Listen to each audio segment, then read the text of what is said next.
Assalamualaikum warahmatullahi wabarakatuh.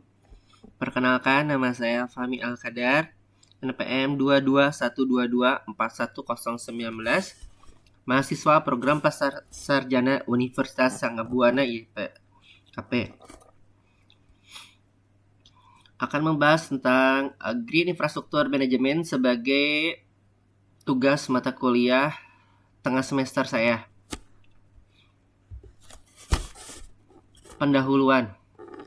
Dalam menghadapi tantangan global seperti perubahan iklim, urbanisasi yang tidak terkendali, dan degradasi lingkungan, penting bagi masyarakat untuk mengadopsi pendekatan yang inovasi dan berkelanjutan dan pengelolaan sumber daya.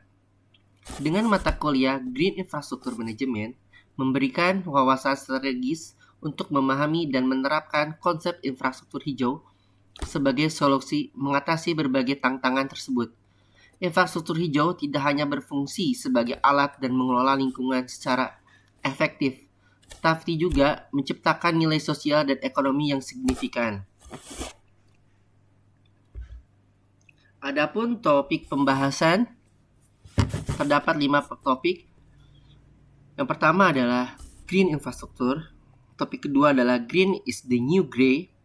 Topik ketiga adalah Sustainable Development Goal of the Green Infrastructure. Yang keempat adalah hidrologi dan pengelolaan air dalam infrastruktur hijau. Topik yang terakhir adalah penerapan Green Infrastructure dalam sektor krusial seperti sektor padi. Selanjutnya, Green Infrastructure. Konsep Green Infrastructure atau GI didefinisikan sebagai jaringan terencana yang terdiri dari elemen-elemen alami dan semi-alami yang dirancang untuk memberikan manfaat ekologis, sosial, dan ekonomi. Green Infrastructure bertujuan untuk mengintegrasikan ruang hijau dan pembangunan berkelanjutan guna mengatasi berbagai tantangan perkotaan seperti banjir, polusi, dan kehilangan keanekaragaman hayati. Salah satu teori utama yang dibahas dalam pendekatan berbasis ekosistem atau ecosystem based approach yang memprioritaskan fungsi ekosistem sebagai komponen utama dalam pengelolaan lingkungan. Adapun jenis-jenis green infrastruktur, baik dalam konteks perkotaan maupun wilayah alami, contohnya seperti taman kota dan ruang terbuka hijau untuk area publik yang berfungsi sebagai tempat rekreasi dan habitat ekologis. Contoh yang kedua adalah atap hijau dan dinding hidup. Bersolusi untuk perkotaan untuk mengurangi suhu dan meningkatkan efisiensi energi. Jenis yang ketiga yaitu sistem pengelolaan air hijau, termasuk kolam retensi, bioswale, dan konstruksi biopori untuk mengelola limpasan air. Dan koridor hijau atau greenways, jaringan hijau untuk menghubungkan area ekosistem dan ruang perkotaan. Selanjutnya, tentang green is the new grey, atau bisa dikenal dengan infrastruktur abu-abu. Infrastruktur abu-abu didefinisikan sebagai infrastruktur yang terbuat dari material buatan manusia, seperti beton, baja, dan aspal, yang dirancang untuk memenuhi kebutuhan dasar manusia seperti pengolahan air, transportasi, dan penyediaan energi. Infrastruktur abu-abu misalnya jalan raya, saluran drainase, dan pembangkit listrik. Green Infrastructure atau GI dapat meningkatkan elemen alami dalam perencanaan kota, menawarkan sejumlah manfaat yang tidak dapat dicapai oleh infrastruktur abu-abu. Tetapi ada dampak negatif. Infrastruktur ini seringkali memiliki dampak terhadap lingkungan seperti kerusakan ekosistem, ada polusi udara, peningkatan suhu perkotaan karena tidak ada tanaman hijau. Akibat urban heat island, manfaat green infrastruktur dibandingkan dengan green infrastruktur. Pada topik yang 3, membahas tentang Sustainable Development Goal of the Green Infrastructure atau disingkat SDGs. bertujuan untuk mengatasi tantangan besar yang dihadapi umat manusia seperti kemiskinan, ketidaksetaraan, perubahan iklim, degradasi lingkungan, dan ketidakadilan sosial. SDS terdiri dari berbagai aspek yang diantaranya sangat terkait dengan penerapan green infrastruktur seperti SDG 11, yaitu membuat kota dan pemukiman yang inklusif, aman, tahan bencana, dan berkelanjutan. SDG 13 atau mengambil tindakan urgen untuk mengatasi perubahan iklim dan dampaknya. Dan SDG 15 untuk melindungi, memulihkan, dan meningkatkan pengelolaan ekosistem secara berkelanjutan. Implementasi GI dalam mewujudkan SDGs, penerapan GI dapat membantu mewujudkan tujuan pembangunan berkelanjutan di berbagai tingkat, baik global maupun nasional. Dengan memanfaatkan solusi berbasis alam, kita tidak hanya dapat mengurangi dampak negatif terhadap lingkungan, tetapi juga dapat meningkatkan kualitas hidup masyarakat. Selanjutnya, topik keempat yaitu hidrologi dan pengelolaan air dalam infrastruktur hijau. Pengelolaan air hujan sangat penting. Infrastruktur hijau menyediakan solusi berbasis alam yang lebih ramah lingkungan dibandingkan infrastruktur abu-abu atau green infrastruktur seperti saluran pembuangan beton dan drainase konvensional. Dan pengendalian banjir, penggunaan ruangan terbuka, rain garden, biosphere, dan swale atau atap hijau dan kolam retensi. Dan ini adalah ada contoh diagram of rain garden.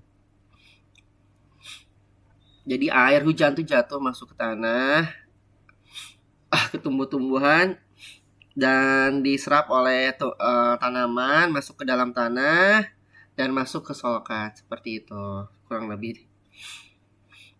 Selanjutnya, ada tiga teknik pengendalian banjir dalam hidrologi dan pengelolaan air dalam infrastruktur hijau. Yang pertama ada rain garden, swale, dan bioswale. Rain garden ialah tanaman hijau area cekungan yang dangkal yang ditanami tanaman tertentu dan dirancang untuk menyerap serta menyaring limpasan air hujan dalam permukaan yang tidak dapat menyerap air seperti atap, jalan aspal, atau trotoar. Terus ada swale, yaitu saluran dangkal yang memanjang. Ditanami tumbuhan dan berfungsi untuk memperlambat serta menyerap limpasan air hujan. Yang ketiga adalah bioswale. Bioswale adalah saluran yang mirip dengan swale tetapi dirancang khusus untuk meningkatkan filtrasi dan pembuangan polutan dalam air hujan.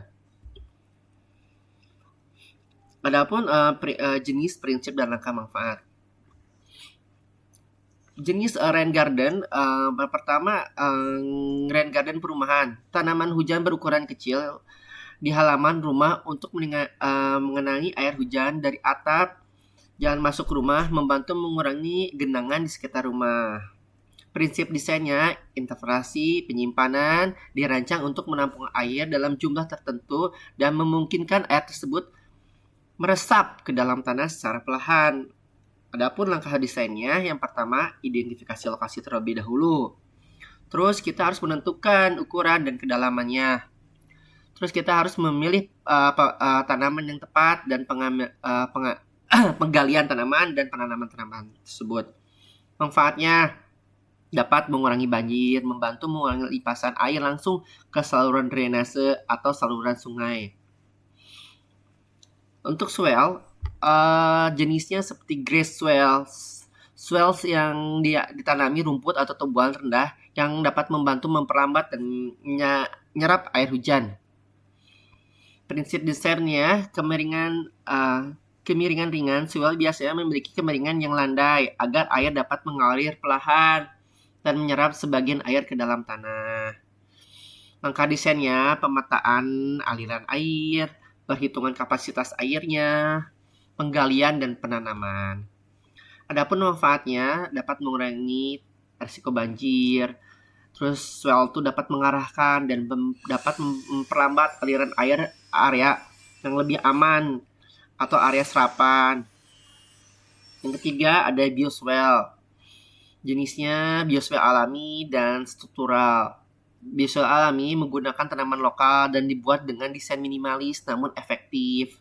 Kalau biosfer struktural dengan tambahan lapisan filter seperti batu, pasir, dan memperkuat filtrasi dan meningkatkan kualitas air yang disaring. Prinsip desainnya, penyerapan dan filtrasi menggabungkan tanaman, tanah, dan lapisan filter untuk menyerap dan menyaring polutan secara maksimal. Langkah desainnya, pilihan lokasi, memilih desain filtrasinya, dan penanaman.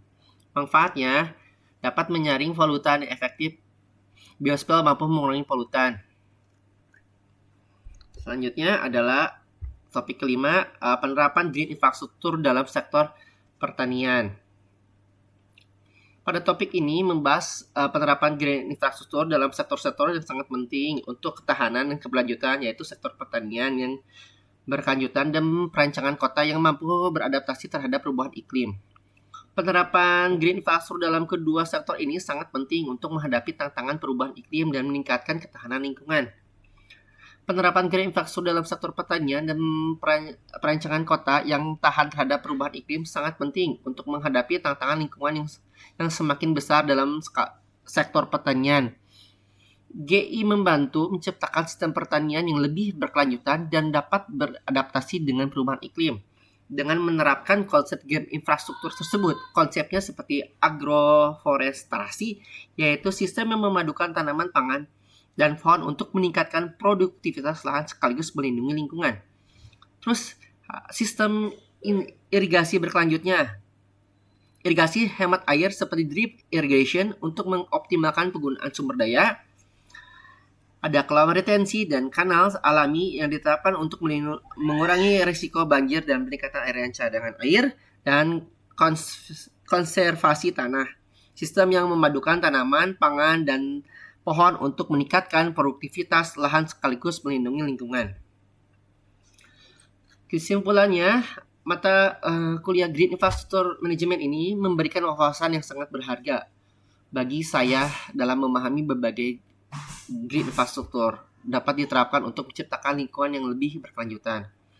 Pada konsep green infrastruktur memberikan pemahaman bahwa infrastruktur hijau adalah solusi berbasis alam yang mengintegrasikan elemen-elemen alami untuk mengelola sumber daya alam, mengurangi dampak perubahan iklim, dan memperbaiki kualitas hidup.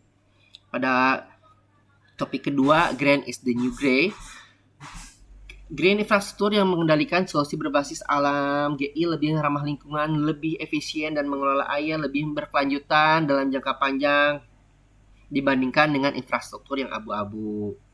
Sustainable Development Goals atau SDG sangat relevan dan dalam mencapai beberapa SDGs seperti mengurangi kerusakan lingkungan, meningkatkan ketahanan terhadap bencana, menciptakan kota yang inklusif dan aman dan berkelanjutan. Pada yang keempat adalah hidrologi dan pengelola air dalam infrastruktur hijau.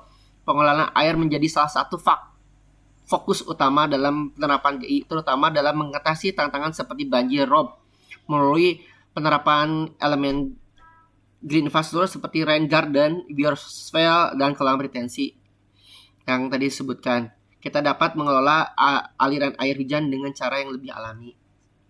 Yang ketiga ada penerapan green infrastruktur sektor krusial. Pada topik ini mengajarkan saya tentang pentingnya penerapan GI dalam sektor-sektor pertanian seperti pertanian berkelanjutan dan perencanaan kota yang adaptif terhadap perubahan iklim yang sangat ganas. Terima kasih. Ini ada daftar pustakanya. Terima kasih. Assalamualaikum warahmatullahi wabarakatuh.